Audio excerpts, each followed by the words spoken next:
You're listening to Project 1000. Today's sponsor comes from Saffron Flavors of India, the best Indian cuisine in Las Vegas. I am Sayan Patel. And I'm Neel Vasu. In today's podcast, we'll be interviewing 3 guests. Divij will be talking to 2 longtime friends, Aisha Sanwal, a Fordham University student, and the other being Pruvi Polagani, a high schooler who has fought through many challenges. And Ayan will speak with accomplished triathlete, bodybuilder, and musician Keith Bonovich. Without further ado, let us begin.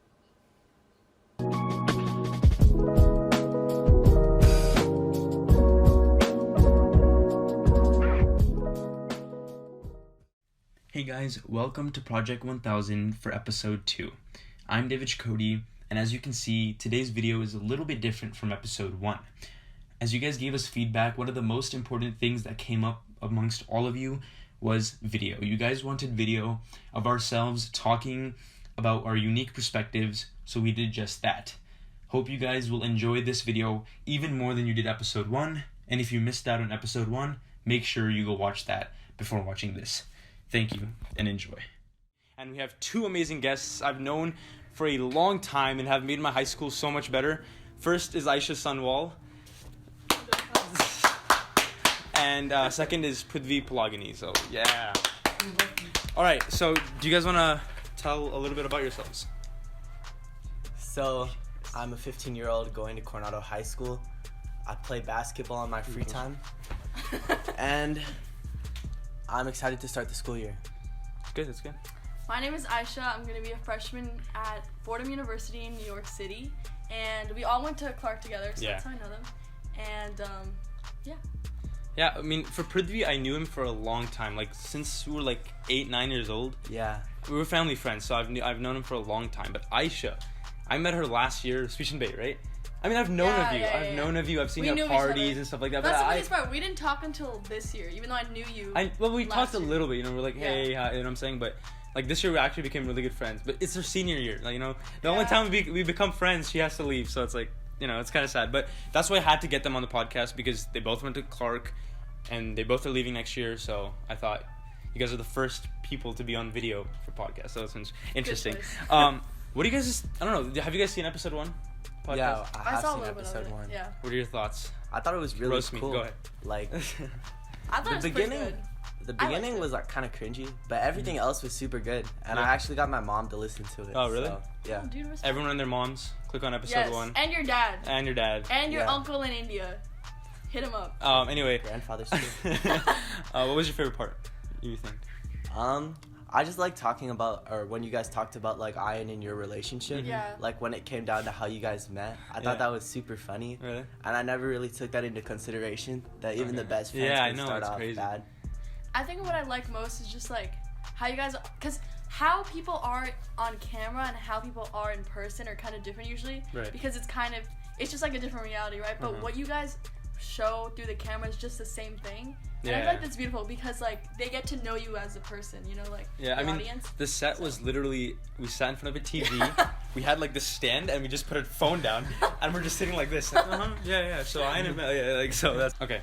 So we talked a lot about different things, but let's get more specifically into Aisha first. So you had a trip this summer. Yeah. You went to the East Coast, visited a lot of places, and she's also going to Fordham University. Scholar out here. What was your experience when you first saw Fordham? So much fun. And I'd never seen the school before. And it's newly renovated. And one of the things that I like about it too, so they gave me a schedule at orientation. Mm-hmm. It was just a basic schedule. Right. And there was not a single science class in there. I don't take a single science course for freshman or sophomore year. Lucky. Isn't that crazy? Yeah, that's good, right? I mean, it's good. Also because, I feel like for kids who were in the med program there, I mean, that's just a whole separate thing. But Fordham is very focused on business and law. That's strictly what they do, pretty much. Yeah, okay. So, you kind of were into the law major. Yeah. And then you drifted off a little bit into the political side. I mean, it's not. I also not saw too far different. Didn't you do stocks? Yeah. So I started investing with some of the money that I saved up from work. It's honestly, I tried reading stuff like Stocks for Dummies and I still didn't get it. Right. So honestly, just a lot of practice. You just buy some and then you learn more about it, and they're okay, based off of this previous experience, this is what I need to do. It's just all practice. That's super cool. Fordham is really cool though, and I was gonna say something. But And I should just said that, like, what, 59% of the school? yeah, 59% of my school's white, which is, I haven't experienced that since elementary school. Like, Right. So I've always Wait, been what with, like, elementary school Asians. did you go to? Las Vegas State School. Okay. Oh, yeah, Yeah. for sure. Yeah. Always with Asians, African Americans, Mexicans, they're all my homies. Shout out to- Yeah, I mean, you go from a really diverse school, like, Yeah. probably to, like, I mean, it's pretty diverse, but still, 59% is a large number. It's crazy. But yeah, hopefully you do well. When do you Hopefully. leave? I leave, I think, August 21st. But also another cool thing is that I'm in the program where you do 3 years of undergrad, and then you just go straight to law school. Oh, that's So cool. you cut off, it's like BSMD but for law. Right. But Yeah. 3 years. Yeah, That's so you good. like literally, you graduate a year early. And actually I'm trying to like push it to like 5 hopefully. Like law school will be 3 years, but I'm gonna take like more classes in the summer. So Yeah, that I can okay. like knock everything Right. down. Because law school does take a while too, right? Yeah. So you want to And it's just like so much stress. time management, Yeah. right? Okay. All right, Prithvi. So one of the unique factors of Prithvi, he's kind, handsome, everything, but you Shadi.com. if you guys haven't noticed already, Prithvi has only one hand. So that's I've known him since like, since we were really, really young. Since And- dance practice. Yeah, we don't need to talk about that. So it's a unique experience. I just wanted to, I don't know a lot of people who have to go through that kind of thing like a day to day, and I'm sure it doesn't negatively affect your life. But like I wanted to, I'll hopefully get the chance to talk to you about it before you go to Coronado. So do you guys want to tell them like how it is? How does it feel? Personally, I don't think there's any difference between me and like a person like you. Like, Yeah, of course. maybe there are mentally, but physically, I don't want to think that I have boundaries and things that keep me limited, because I've grown up in a place that I always have to exceed those boundaries, and I should look at myself as a normal human. Because Good. I think, Like, what age did you Did you have to ever accept? receive any like negative, I don't know, Yeah. I mean, like, Negativity. negativity? I don't think like I've gone through too many hardships, like when it comes down to it, because I mean, like, obviously, there are kids that like go like, you're one-handed or something. Yeah. But I think my mom went through a lot of stuff. Just like, having a one-handed kid, especially in an Right, that's Indian true. community, is really hard. And it really came down to like my mom keeping me, which is probably the biggest Oh, and wow, hopefully yeah. the best decision Yeah, she's ever obviously, made. of course. But What age did you have to realize that? That you were different. No. What age did you realize that you were not different and that you're basically like everybody else? actually, like, I've never felt like I was different. Really? I always felt like a normal kid. Respect. Like, even growing up, like, my mom bought me like a mechanical hand, so like I could test it out, see how it works. And honestly, like, I didn't want it. Right. I felt like it was useless and it was holding me back.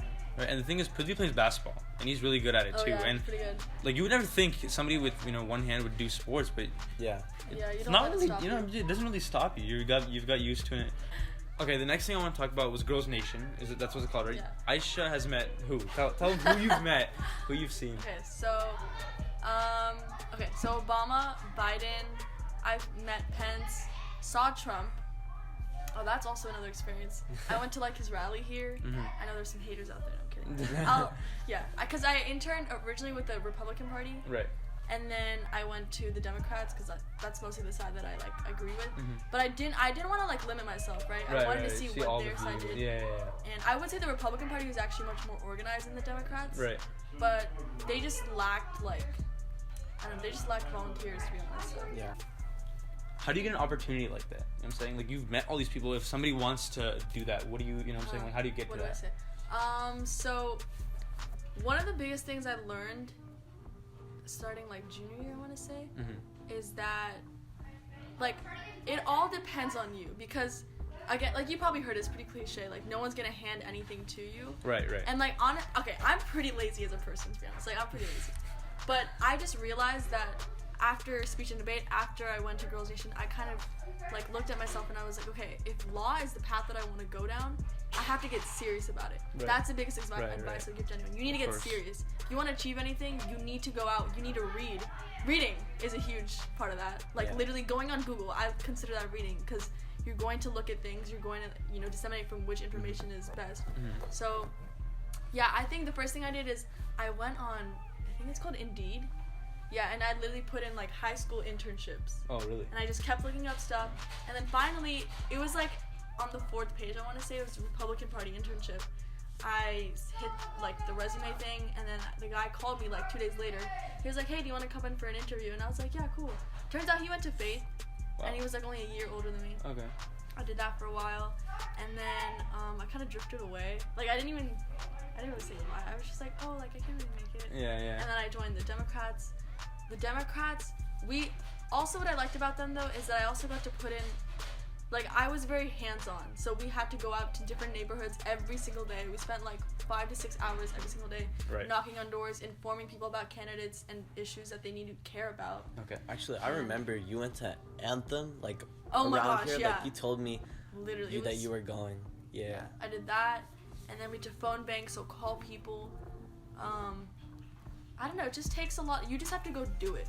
Right. Even if you hate it. Like, I didn't like calling people and say, And "Oh, you have to do like research. You have to like Yeah. actually Like, look you up have on to- your laptop on what, like, what who are the opportunities. people?" Right. Yeah, and you have to research. Have you met anyone that's like, or like during that thing that was like, I'm a Republican or something, opposing party, that really like was like angry or something? Just wondering. Okay, so this was what was interesting. So, with the Democrats, and even with the Republicans, we were only targeting people of that party. So we never called Republicans or people who are like, I mean, I guess we did hit up people who are moderate, but we never talked to anyone on the opposite side, Okay. which was so weird to me. I think Because think about if this is why our nation is so polarized, right? Because if Yeah, a Republican it's- spoke to a Democrat and they actually had a legit conversation, that's when new ideas are gonna be Yeah, presented. That's it's when crazy. like yeah. That's the thing, so when you think that's of- what I hate. the United States, you think of it's like two different type of governments fighting for like, I mean, we can get into that, it'll be a whole thing, Yeah, it'll but be- so yeah, I mean, yeah, did you like, if you were to pick the most favorite person you've met, who would it be and why? I would say I really like Catherine Cortez Masto, Really? and I've met her like Like, 4 out of times. everyone? Yeah, You'd pick her out, would they? I like her a lot, but I also would say that okay, so I like her. She's a really good personality. She went to Clark. Oh yeah, Yeah, yeah. she went to Clark, which is super cool. Just because she has a lot of similar experiences. Plus, she's a minority. Like, she's been through a lot. And also, just this like simple fact that like she's a woman in power. Right. And I mean, I'm not trying to like be, oh my god, feminist. and No, stuff. no, but it's like definitely I taking respect steps the into- fact yeah, that yeah. like, especially in the government system, like males tend to dominate, right? And it's Yeah, not yeah. just like It's a pattern. It's not yeah, just it's an just a opinion. Yeah, yeah. like even in New York with Alexandra Ocasio-Cortez. yeah, yeah. Yeah. Like she upset a guy who was an incumbent, right? He had been like ruling that position for like 20 years at least. Wow. And she Crazy. just like won him in one election. So like I respect her for that, and also like so at Girls Nation we got to present our bill, and it was about putting like I don't remember exactly what it was, like putting out the nutritional information in like schools or something like that. I don't remember what it was. Okay. But yeah, so I presented my bill to her, and she actually gave me like really good feedback. And on top of that, she talked about the current bills that related to that she's working on. Okay. And she just respected me as a person too. Like That's great, she, yeah. she asked about my opinion on like one of the like current issues that was happening. I think it was like some investigation in Syria or something like that. And I was Right. like, most adults, especially at our age, I mean, they don't care what you have to yeah. say, you know? So I thought that was cool. So I think for like politicians, a lot of people just because if like let's say Trump, right? If everyone hates Trump, it's just a trend. And, Yeah. you don't really understand why or how or what he's done for you to Yeah. hate or love him. Yeah. But yeah, I mean, it's a He whole intrigues political me a thing. lot. Like, How, I don't- how was it when you met like when you first saw him? I guess like how was first of all, it? he's Yeah. really tall. Like, I Really? thought he was just like, I don't Short know, kinda guy. 5'8". Like, Yeah, yeah. I mean, I'm 5'8". How tall is he? He's like 6 something. Really? 6? And what I also noticed, he has really good posture. If you look at other presidents, Yeah. like, I'm not saying they have bad posture, but Yeah, like, yeah. he you just- could go on a run like right now. Yeah. Like, At this I don't age, know, he just go. seemed very like put Right. together. He was reading from a teleprompter, and then he kind of like he went on a 30-minute like sidetrack on something else, and I was like, okay, great. Okay. He just intrigues me though. Like, I do not get him. I don't understand if he's planning this. I feel like a lot of it has to do with luck, Right. but I also feel like 50% of it is him like planning this out and people looking at it like, oh, this is a joke. Like, I don't know, he's like, The only Yeah. thing is, how can like someone take presidency as a joke? Like, presidency is a huge Yeah. thing, and it's like, I mean, it's not really a joke. They just Yeah. don't like, they say, oh, he is a joke, but I mean, really he's important. the leader of like one of the. Yeah, exactly. Yeah, So- and I actually have a feeling he'll win. Oh yeah, Really? yeah. You don't Just think because there's so many Democratic candidates. you're not the a votes Yang are gonna gang? get I split feel like up, he should. and he should he's finish, still gonna have if the he majority. finishes his wall that he's been Uh-huh. claiming up by the time, and I think he will. Then I think he'll get all those votes because there was Honestly, like a CNN debate thing. Like they were like Yeah. wondering, will he win? And they said like a crucial part is his promises, and he promised everyone a wall. If that wall isn't built by the time re-elections happen. You know who I think the underdog is? Yang. Yeah, Andrew Yang. Yeah. I like that he is very. I watched his interview on. I'm tripping. I don't know what channel it is, but he's very like with the times, right? So he was talking about how we need to shift our economy to focus more on the fact that big tech companies are displacing a lot of people from their jobs, right? So he's like, there is going to be a decrease in an increase in unemployment, right? Right. Because these factory jobs are no longer going to be available. This and this is not going to be available, and that's true. Like, I feel like a lot of presidents and a lot of officials want to remain in that like industrial Right. world. Like, Yeah. that's not what's happening anymore. Google, Tesla, Amazon, they're all taking over. And you oh saw my that god, I want podcast to say, that day? wait, I want to Taking say over that what? one line. So Alright, I watched alright. this interview. Not this interview. It was a documentary yesterday called The Great Hack. Highly recommend on Netflix. And it was basically about how Cambridge Analytica helped the Trump administration win. They also messed with like Trinidad and Tobago's election. Dude, it's crazy. You need to watch it. Wow. They like helped cool. the Indian party win there. Really? Yeah, it's Oh, crazy. really? So, one of the women who was the top executive of Cambridge Analytica, Right. she said that data has surpassed the value of oil just the last year, and data has become the most valuable asset on planet Earth. Oh. So like, Wow. I don't know, it's just insane. I mean, yeah. And Trump really. used that to his advantage to win too. So That's super cool, honestly, just like thinking about it. Yeah. All right. So let's try wrapping up. We spent a lot of time. oh talking. yeah, sorry, I talked. No, way that's too fine. much. It's fine. Yeah. Do you guys have any last things you want to say? Anything? Thank you Wait, for you having wanna me on the talk show, about- man. And shout out to Ashi for filming. Yeah, actually behind the camera. Thank you. Okay, so the next segment is Ayan. We'll talk with a guest, Keith Bonovich. He'll talk about many different things. But I hope you guys enjoyed the first segment. And yeah, make sure to tune in for episode 3. Thank you.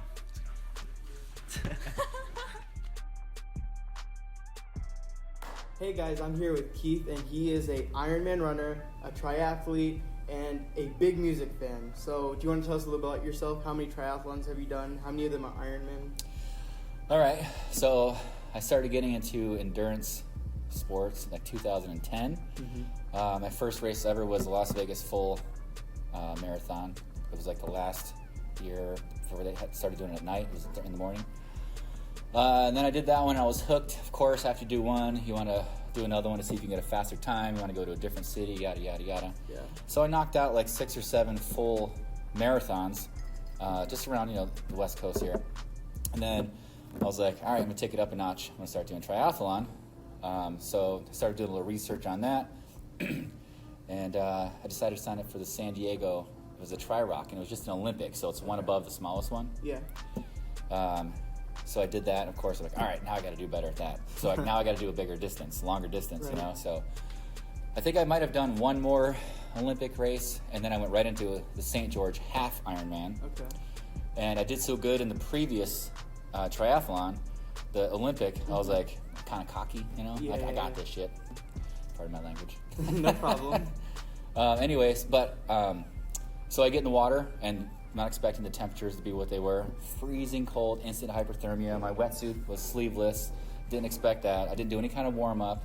Let me just say it was a lesson I learned. So I jump in the water, I'm swimming, and I have a bum shoulder anyway.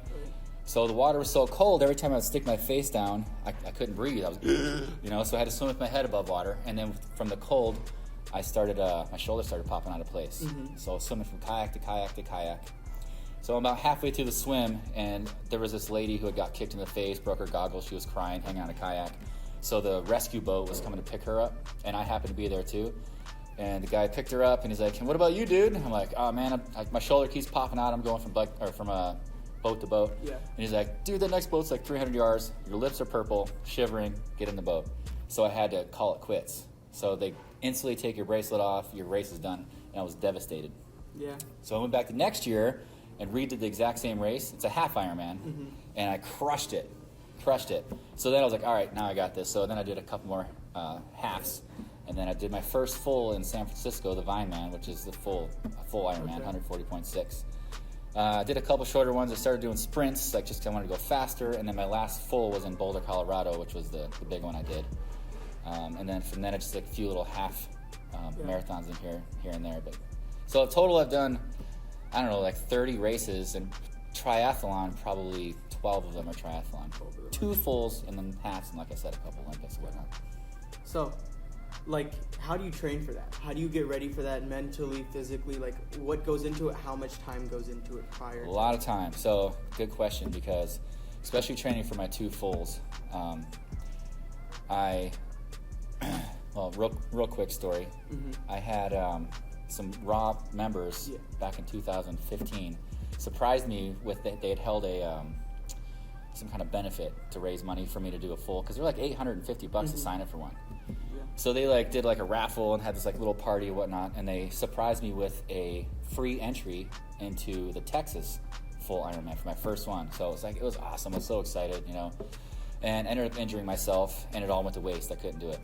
So from there, kind of mentally, I was getting kind of messed up in my head about it. I was training, and then I was like, I'd fall off the wagon, and I'd get back on, fall off. It was hard. So I signed up for another full on my own, and wasn't able to do it because of just lack of training and whatnot. So then that's when I signed up for the Vineman. I'm like, all right, I'm going to do this one. It was way cheaper, full, and I only had 8 weeks to do it. So it was very discouraging the first couple weeks because I didn't feel like I was going to be ready, this and that. And so my mind changed. I said, you know what? I'm just going to train my ass off for these next 8 weeks, which was, I'm talking 4, 5, 6 hour days sometimes, depending on what I was doing exactly. Dedicating. Tons of hours. And then I was like, if I don't finish, I don't finish. I'm just going to get as far as I can get, and I'm just going to be happy with it, not going to let it mess with my head. That's exactly what I did, and I ended up finishing it, in a pretty decent time. So that completely changed my whole mentality with the whole racing thing goes, because I put way too much worry into it. And did I do enough? I didn't do enough. Screw it, I'm not going to do this race. And I just I learned to have more fun with it, and I've never had an issue since. So what's the hardest event? Like, you do biking? Well, you swim first, then you bike, then you run. Luckily, running is my strongest point, and it's the last thing you do in a triathlon. So swimming is most triathletes' Achilles heel, unless you're a swimmer, naturally like in school and whatnot, which I wasn't. Especially when you are jumping right into open water, which is a whole different story too. It's completely different. So, but luckily that's the first event, so I have the most energy, you have your adrenaline, you're ready to rock. So as long as you've been, practicing, you should be good. And as long as you're taking it easy and not letting yourself get too much anxiety, that's a huge thing too. So the swim is definitely the hardest for me, and I take my time with it. The bike is the most fun, but I'm best at running. So by the time I get to the run, luckily I'm good at it, because by then I'm ready to call it quits. I'm like, you're exhausted. If your training wasn't up to par, if you train well, you're good. So I've always kind of been in the middle of my training. By the time I get to the run, I know I can do it, but it's going to be slower than I would if it was just, a regular race, regular run. So I would say swimming would be my hardest. But luckily in that order, running I'm best at, And so recently you've also gotten into bodybuilding, right? Like you've done a show. Yeah, so I did the New York City Marathon in 2015. And training for that one, I got a calf tear, a small little calf tear on my left calf. Of course, I ran through it and trained through it, and I ended up doing the race. I think I did 6 or 7 races after that one. And I just had issues with my calves, and then my right calf started tearing. And then I'd be perfectly fine, then it would tear again, and I'd let it heal. So I was just getting so frustrated. I'm like, I'm just going to take a full year off of running and biking and all that stuff, and just let it completely heal, because I would never let it fully heal. So then I was like, what am I going to do? I've always wanted to do like a fitness show. So I was like, I just dedicated all my time to that, putting on some muscle, putting on some weight, completely different focus, like completely different diet, workout regimen, everything was completely different. So it was different and cool, So I was like, what else am I going to do with that year off? And I did that last November, and I'm doing it again this November. I'm enjoying it. And now that I've taken so much time off running, when I do little runs here and there, I'm like, so it's going to be hard for me to get back into it, because it's been so long. When you do your triathlons, it's more you're training for endurance. You're training to be ready for that. Well, it depends. If I'm doing a sprint, no, because I'm training for speed. Because it's such a short distance that, you don't have a lot of time to, beat someone, because it's such a short distance. Whereas in an Ironman, you could be, runners always win the Ironman, the strong runners. You could be, 45 minutes behind the first person. You can eventually catch them on the run. That's the cool thing about the long distance. But short distance, you're not training for endurance. You're just training for as fast as you can go. Yeah. So the two different things depending on the distance in the triathlon. So that as comparative to bodybuilding, like which one's harder? Which one? Oh, definitely triathlon. Definitely. Bodybuilding for me, like it was fun. It's not really bodybuilding. I did physique. It's not like I'm doing like muscle. It's just physique. But going through the whole process of that was different, but fun because it was mostly diet as opposed to like spending hours and hours and hours in the gym or hours and hours out on a bike, whatever. I've trained an hour in the morning, an hour in the afternoon, slow cardio, and the diet part. And just, the interesting thing is like tweaking your diet week by week or every 2 weeks to kind of see how your body changes. Yeah. So it's a completely different world as opposed to triathlon, But as far as what's harder, definitely Ironman training's harder because it takes more time, it's more grueling, and but it's fun. If you like that kind of thing. So which one do you enjoy more? I think I enjoy triathlon more. Bodybuilding's fun, but I get more enjoyment of being out there for hours on my bike with my headphones in and just you're in your own little world forever. Yeah. So speaking about your headphones in, you're a huge music enthusiast. Good segue. Right. So you like rock, right? 80s and 90s rock. Love classic rock, 80s, 90s. Yes. Yeah. I'm a huge music trivia buff. Yep, if you will. Definitely. So what's your take on modern music? Oh my God. I feel like what my grandpa told me was the same thing. Oh, Led Zeppelin, they're a bunch of Satanists and all that kind of stuff. So I feel like I'm going to sound like that saying this now.